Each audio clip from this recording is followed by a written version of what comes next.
Hello everyone, मेरा नाम हमिद और आप देख रहे हैं डेली ऑटो लाइफ। अभी ऑनलाइन कुछ टाइम पहले मैं एक वीडियो देख रहा था जिसमें ओनर बता रहे थे कि उन्होंने एक गाड़ी बुक की, वो उस गाड़ी को लेने गए, लेकिन वहां जो उनका व्यवहार था, वहां के जो एम्प्लॉय थे, जिस तरीके से वो बिहेव कर रहे थे या जो उनकी डीलिंग की जो तरीका था, उनके साथ बोलने का जो तरीका था, उस वजह से उन्होंने उस गाड़ी को कैंसिल कर दिया। उनको बहुत पसंद थी वो गाड़ी, लेकिन उन लोगों को सबक सिखाने के लिए उन्होंने वो गाड़ी कैंसिल की।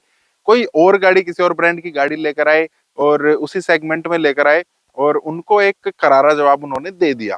आपको लगता है या हम सबको लगता है कि उन्होंने एक करारा जवाब उनको दे दिया? और हाँ, लगता है कि देखो, तुमने मेरे साथ ऐसा किया था, मेरे को तुम्हारी गाड़ी नहीं लेनी है क्या? गाड़ी की कमी है क्या मार्केट में? मैं लेकर आ गया हूँ। और एक किस्म से देखा जाए तो करारा तमाचा हम इसको बोल सकते हैं, उनके चेहरे पर जड़ दिया। लेकिन इसमें साथ में चोट हमें भी लगी और मतलब उनको भी लगी है।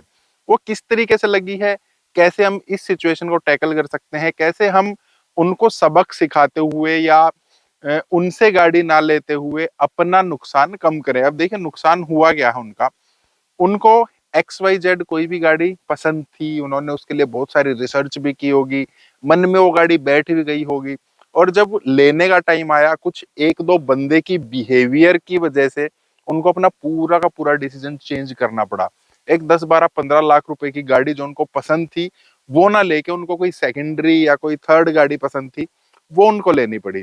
अब वो गाड़ी तब आई है जब उनको किसी को सबक सिखाना था। जो चीज उनको पसंद है वो कहीं पीछे छुप गई।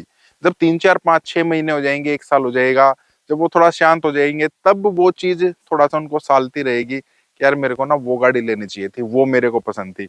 उन दो लोगों ने, यहाँ पर मर्जी उन दो लोगों की चली, उन मतलब हम बोल सकते हैं उस पूरे शोरूम की मर्जी चली, जिसकी वजह से वो अपनी पसंद की गाड़ी नहीं ले पाए। हो सकता है ये हमारे साथ भी हो। तो इस सिचुएशन को हम कैसे टैकल कर सकते हैं? बहुत बार होता है, और किसी एक पर्टिकुलर ब्रांड के साथ कभी नहीं होता है, किसी के साथ भी हो सकता है। ये डिपेंड करता है वो डीलरशिप कैसी है। ज्यादातर हम सोचते हैं यार टाटा के साथ ही ऐसा होता होगा, मारुति के साथ ऐसा शायद ना होता हो। यकीन मानिए, किसी भी डीलरशिप पर, मारुति की भी बहुत सारी डीलरशिप हैं जिन पर बुरा व्यवहार होता है। और ऐसा नहीं है कि सभी पर होता है या उस डीलरशिप पर, जिसका मैं नाम नाम मतलब हम किसी को पकड़ सकते हैं, जरूरी नहीं है कि उस पर सभी के साथ ऐसा होता हो। हर डीलरशिप पर कोई ना कोई ऐसा बंदा जरूर आपको टकरा जाएगा जो थोड़ा सा एरोगेंट टाइप का होता है। उसको कोई टेंशन नहीं होती सेल हो रही है नहीं हो रही है, उनका बिहेवियर ही उस टाइप का होता है। वो किसी भी कंपनी में हो सकते हैं। तो उनकी वजह से हमें दिक्कत हो सकती है। अब देखिए, होता क्या है, हम फंस भी कहाँ पर जाते हैं। जैसे हम किसी भी शोरूम में गए हैं, हमने गाड़ी लेनी है, जिस भी बंदे से पहली बार हम मिले हैं, जाते ही वो हमारा नाम नंबर पूछता है और हमारे नाम का एक फॉर्म ओपन कर देता है या इंक्वायरी ओपन कर देता है। अब से वहां पर हम उस गाड़ी के लिए जब भी अगर हमें डील फाइनल करनी है, नहीं करनी है, तो हमें वही बंदा असाइन किया जाएगा, क्योंकि अब उसके टारगेट में हम लोग जुड़ गए हैं।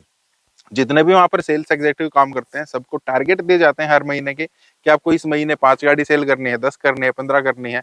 तो अब उस बंदे को, जिसकी इंक्वायरी उस बंदे ने खोली हो, और कोई नहीं छेड़ेगा। अब मान लेते हैं बदकिस्मती से वो बंदा एरोगेंट है, हम उसके साथ डील कर रहे हैं, हमें गाड़ी पसंद है, हम सब कुछ देख रहे हैं उस गाड़ी का, लेकिन सिर्फ पर्टिकुलर उस एक बंदे की वजह से हमारा मन अब उस गाड़ी के लिए नहीं बन रहा है। तो यहाँ पर मर्जी उस बंदे की चली है। इन दैट केस हमें क्या करना चाहिए? या तो हम वहां का जो मैनेजर है, जो उनका मालिक है, कोई भी है, उनसे बोल सकते हैं कि मुझे इस बंदे के साथ डील नहीं करनी है, गाड़ी में ले सकता हूँ लेकिन मुझे कोई और बंदा असाइन किया जाए, इसके साथ मेरी पट्टी नहीं बैठ रही है। एक तो कैसे हो सकता है। दूसरा, आप शोरूम को भी चेंज कर सकते हैं, दूसरे शोरूम में जा सकते हैं अगर वो बोलते हैं कि नहीं ऐसा नहीं हो सकता, या वहां पर सब लोग ऐसे ही हैं।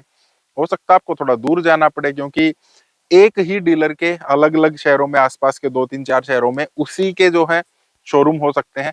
लेकिन स्टिल ऐसा नहीं हो सकता कि आसपास के जितने भी शोरूम है, सब पर एरोगेंट गाइज आपको मिल जाएं। पैसा ज्यादा ले सकते हैं, वो एक अलग चीज है, लेकिन जो एक एरोगेंसी होती है ना, वो एक थोड़ा साल जाती है मन में। तो इस तरीके से हम इस चीज को टैकल कर सकते हैं। ऐसा कभी भी मत कीजिए कि यार, हम मतलब ये गाड़ी लेने गए थे, अब उनको दिखाने के लिए हम आपकी गाड़ी नहीं ले रहे हैं। उनको आप तब दिखा सकते हैं, या उस बंदे को, पर्टिकुलर उस बंदे को आप तब दिखा सकते हैं जब आपने सेम गाड़ी ले ली है, लेकिन उससे नहीं ली है, किसी और से ले ली है, आपकी डील बन गई है। उस टाइम पर बोलना कुछ भी नहीं, कहीं हाँ ऐसा ना हो कि आप उसके मुंह पर जाकर कुछ बोलना शुरू कर दें। बोलना कुछ नहीं है, सबको खुद ही रियलाइज हो जाता है। उस शोरूम से ना लेके दूसरे शोरूम से ले लें। और ऐसा कभी मत सोचना कि वो बाद में भी हमें कोई दिक्कत कर सकते हैं, सर्विस के टाइम पर दिक्कत कर सकते हैं। सर्विस सेंटर और जो सेल सेंटर होता है वो बिल्कुल अलग अलग काम करते हैं। एक ही शोरूम के अंडर हो सकते हैं, एक ही मालिक हो सकता है, लेकिन जो उसके अंदर काम करने वाले वर्कर्स है ना, most of the time 99.9 times वो एक दूसरे के काम में इंटरफेयर नहीं कर सकते हैं। वहां जो मैनेजर होगा वो सर्विस वाले को नहीं जानता, सर्विस वाला उसको नहीं जानता, मतलब जानते तो हैं लेकिन उनके काम में अड़ंगा ये ऐसे नहीं अड़ा सकते हैं जिस बंदे का ना ध्यान रखना इसकी गाड़ी आपको गलत सर्विस करके देनी है और कुछ है। और एक बार जब आपने गाड़ी खरीद ली उसके बाद आपको सेल्स पर्सन से तो एटलीस्ट कोई काम नहीं रह जाता है। आप वहां जाएंगे तो सिर्फ सर्विस कराने के लिए जाते हैं। तो यहाँ पर गलती उन्होंने यही की कि उसको दिखाने के लिए अपनी पसंद की गाड़ी ये कर दी। दूसरा एक और आप इस केस में क्या कर सकते हैं, जब हम स्टार्टिंग में गाड़ी चूज करने के लिए जाते हैं ना, तो आप एटलीस्ट दो गाड़ियां तो अपनी पसंद की रखिए। कभी भी एक ही गाड़ी पर मत अटक के रहिए। दूसरी गाड़ी भी आप अपने रडार में रखिएगा। हाँ, ये गाड़ी भी मैं ले सकता हूँ, ये गाड़ी भी मैं ले सकता हूँ। अगर दोनों का बिहेवियर भी ठीक है ना, बहुत बार बात डील पर भी अटक जाती है। एक गाड़ी ज्यादा फेमस है या वो शोरूम आपको डिस्काउंट नहीं दे रहा है या उस टाइम पर उस ब्रांड की उस गाड़ी पर कहीं से भी डिस्काउंट नहीं आ रहा है, तो इन दैट केस आप दूसरी गाड़ी भी ले सकते हैं। वहां पर भी आपके पास ज्यादा ऑप्शन रहेगा, उसमें आपको बाद में ना पछताना नहीं पड़ता है कभी भी। 2 साल के बाद आपको ये नहीं लगे यार मेरे को ना वही गाड़ी चाहिए थी। दो पसंद आप इक्वली पसंद करके रखिए, वहां पर आपको बहुत ज्यादा फायदा रहेगा।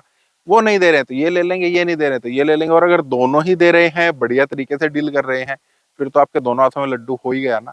फिर तो जो आपको पसंद है और भी ज्यादा पसंद है, या अपनी मर्जी से ताल ठोक के आप बिल्कुल बोल सकते हैं।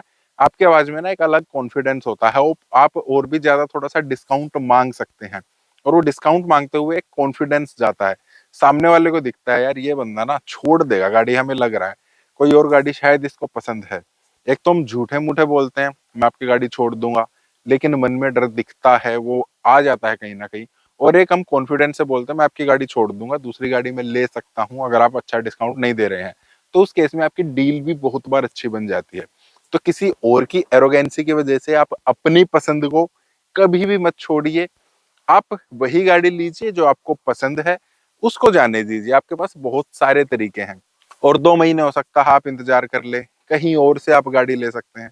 तो ये बंदे, इस टाइप के बंदे तो आपको मिलते ही रहेंगे। आपको इनको इग्नोर करना आना चाहिए, सीखना चाहिए। और गाड़ी लेते हुए जब 10-15 लाख रुपए दे रहे हैं उस टाइम पर तो ये चीज और भी ज्यादा जरूरी हो जाती है।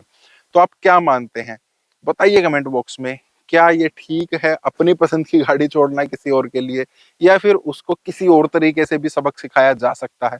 वो आप कमेंट बॉक्स में बता सकते हैं। बाकी इस टाइप के और वीडियोस के लिए आप इस वीडियो को लाइक करना, चैनल को सब्सक्राइब करना। मिलते हैं नेक्स्ट वीडियो में। Thank you, bye.